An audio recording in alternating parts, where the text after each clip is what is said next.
Welcome back to Old Coin Adventures. What if a 10-cent coin had a mistake that was actually created inside the mint? Take a close look at the reverse of a 1964 D. Roosevelt dime.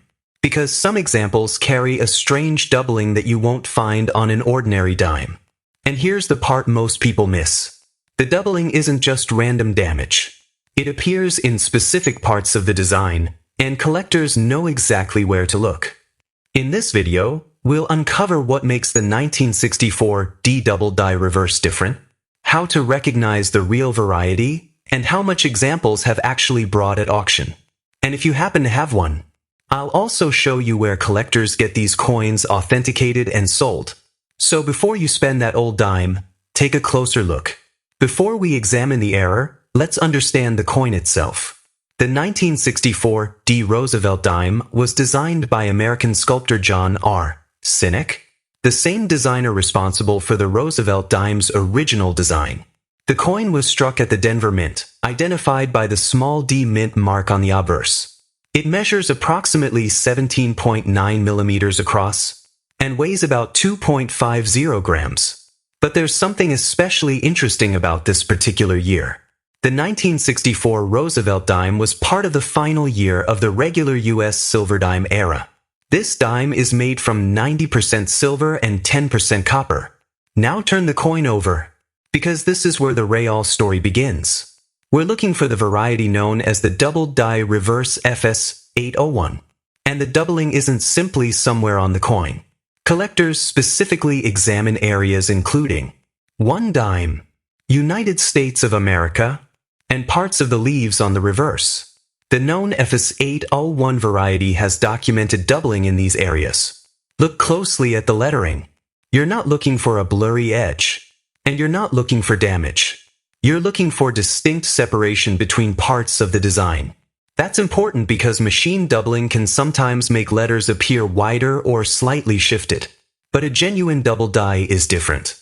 The doubling was created during the preparation of the die itself, before the coin was ever struck. That means the unusual characteristics can be repeated on coins struck from that particular die. And that's what makes this variety collectible. But there's still one big question. How much is a genuine example actually worth? That's where things get much more interesting. Now let's talk about the part everyone wants to know. The value. First, don't assume that every 1964 D dime with unusual-looking lettering is valuable. The exact variety matters. And so does the condition. Great Collections reports 5 sales of the 1964 D. Roosevelt dime double die reverse FS801, with realized prices ranging from approximately $36 to $119 for grades from EU50 through MS63. One documented PCGS MS62 example sold for $150,088. So this isn't a coin where you should automatically put $10,000 on the thumbnail. The real story is more interesting. A normal-looking dime, containing silver, with a recognized double die variety, can be worth substantially more than its 10-cent face value. And higher grades can make a significant difference. That's why condition matters. Look for strong details, original surfaces, minimal damage, and clear, authentic doubling.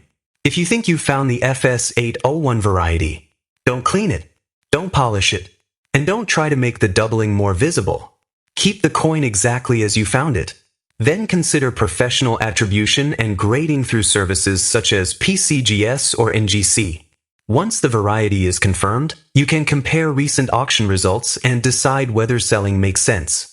Established coin auction platforms such as Great Collections regularly handle certified U.S. coins, and their auction archive provides actual realized prices for this variety. But remember, the most important lesson is this. The year alone doesn't make this dime special. It's the combination of the 1964 D date, the reverse doubling, the exact FS801 variety, authenticity, and condition that determines its collector interest. So if you have a 1964 D. Roosevelt dime sitting in an old jar, collection, or drawer, turn it over.